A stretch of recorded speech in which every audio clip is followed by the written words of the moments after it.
just like that diamond. Hey, welcome to our channel, guys. And we're just gonna let him go, let him course venomous. Look at those patterns on his face there.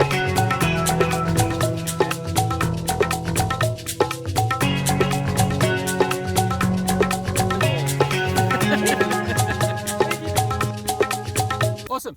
Yep. Okay, guys. Let's get out there. Let the adventure begin.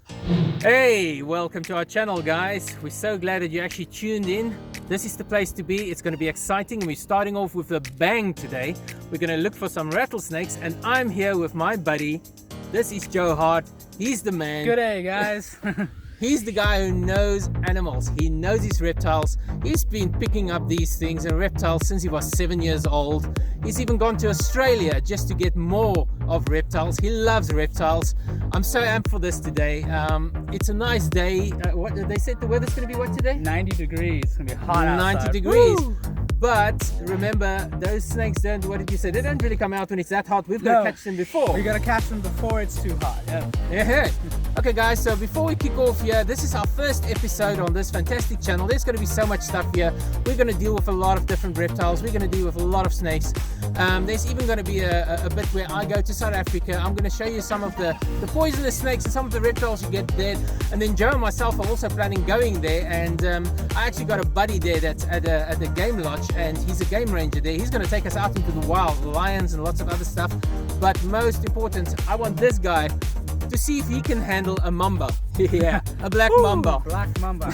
That's one of his bucket lists, not mine. I've got a phobia of snakes, so I don't know what the hell I'm doing here. I seriously don't know what I'm doing here. I mean, why? Why do I do this? Because you're passionate about education. I'm passionate about education. Yeah. No, seriously, we're here to educate you guys. We're going to show you what to do if you actually go for a walk with your family or just you by yourself, and all of a sudden there's a snake in front of you. What to do, what not to do, how to handle the situation. We're going to do close-ups on snakes. He's going to handle them as well. We're going to show you a lot of stuff on snakes, yes. Now, a bit about myself and Joe here. I'm from the Republic of South Africa. I've been here for almost 3 years now in the USA. We're stationed here in California. Nice hot day. We're close here to, what is our lake here that we've got? Lake Matthews over here. Lake Matthews. Just over these hills here. Let me show you the hill there. You see that hill? So Joe, tell us a bit more about yourself. So I started off as an animal lover just based off of Steve Irwin's old documentary series, The Reptile Hunter. Woo! And so ever since then, I wanted to be exactly like him, and so I started handling snakes and reptiles, like he said, since I was 7. And since then, it's just been one wild adventure of just handling animals and teaching the public about how to respect these animals and stuff like that. Now, just to show you that stuff gets real here, he's got an anti-venom snake kit in his bag in the vehicle. That's how serious this is. But we're gonna go off. There's a nice patch here that Joe saw. Just tell us about the... Yeah, so basically what we're out here looking for are rock piles, because the rattlesnakes out here, the red diamond rattlesnake, is a rock species, and so they have little territorial areas of rock piles, and so that's what we're going to be looking for. We're looking over the rocks and see if they're coming out to bask in the morning sun.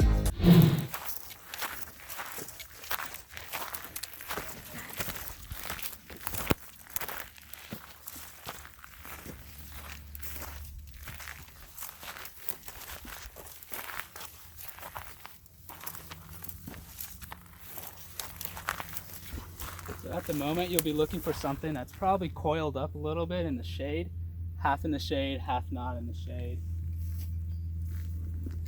Just below the rocks.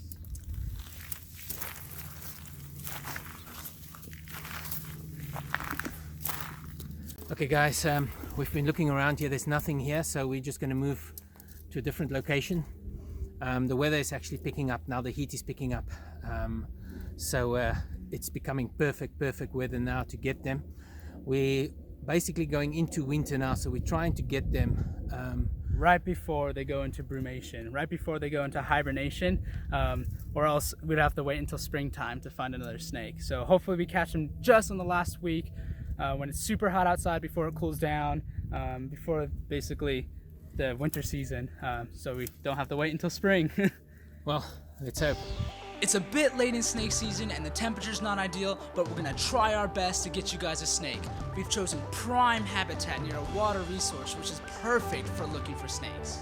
This is such a good area for Joe to look for snakes. As you can see, the grass is quite tall. I mean, Joe, will they be in the grass or will they be by the rocks? Do you have to look everywhere when you look for snakes? Can they hide? Are they camouflage? What's the story here? Oh yeah, so rattlesnakes and all types of snakes are gonna be all around this habitat. And within the rocks and within the grass, they're gonna be everywhere, basking and camouflaging all throughout the habitat. So you really have to watch your step when you're walking around through this area. So you see, I always think that you look at a rock or you look at a tree next to trees or next to brush, you've got to look out for them. But from what you're telling me, it sounds like they can just be basking in the sun anywhere. So, Oh yeah. Sorry, but is there a warning sign? Will I hear the rattle or?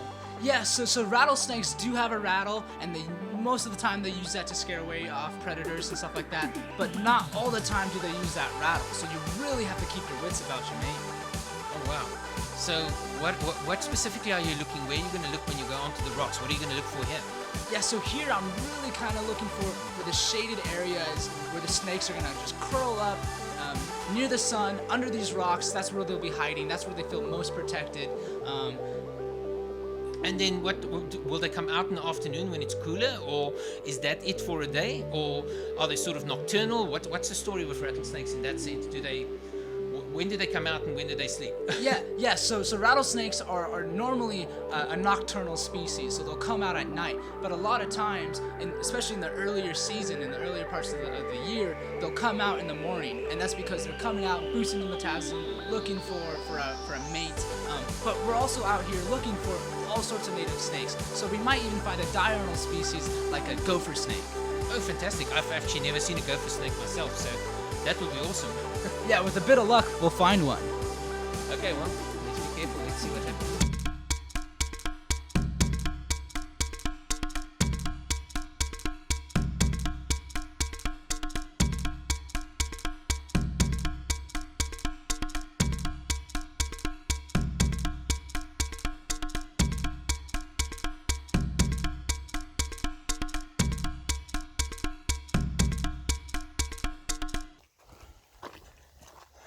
Okay guys, so I've been walking here with Joe. We're in a prime spot here.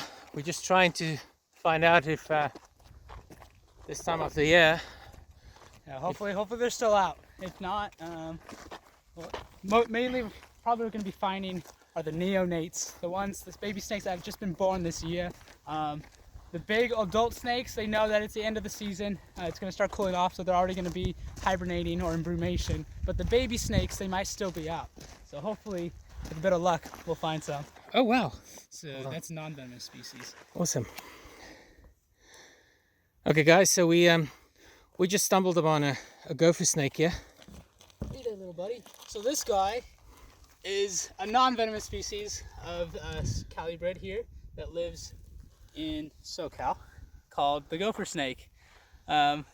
He's quite cold at the moment. It's not too hot, that's why he's not too energetic. But look how cute he is. So this is a calibrid species, as you can tell by his round, big eyes. And they're actually related to the pine snakes out in Florida and on the East Coast. And these guys will, at his size, will eat baby mice, lizards, and stuff like that. So small mammals and small lizards, since he's a small guy. And when he gets full grown, they can get up to 6 feet long. Wow. And about that thick, be eating rats and mice and stuff like that. Are they quite fast? Yeah, when they're nice, when it's a hot day, middle of the day, on this hot ground, they can smoothly glide super quickly, very fast. And look at that tongue flicker. That forked tongue, he's sniffing the air, sniffing the chemicals, and using that Jacobson's organ right up the top of his mouth there. And so that's how he determines if we're gonna harm him or not, who we are, and stuff like that. Amazing. And as you can tell, camouflage, he blends perfectly within his surroundings. Oh wow. This is his territory, and he blends perfectly into the grasses here. What a beautiful snake. They're one of my favorites. As you can see, look at him puffing out his head. He's puffing out his head there, just like a rattlesnake. He's trying to mimic the diamond rattlesnake head.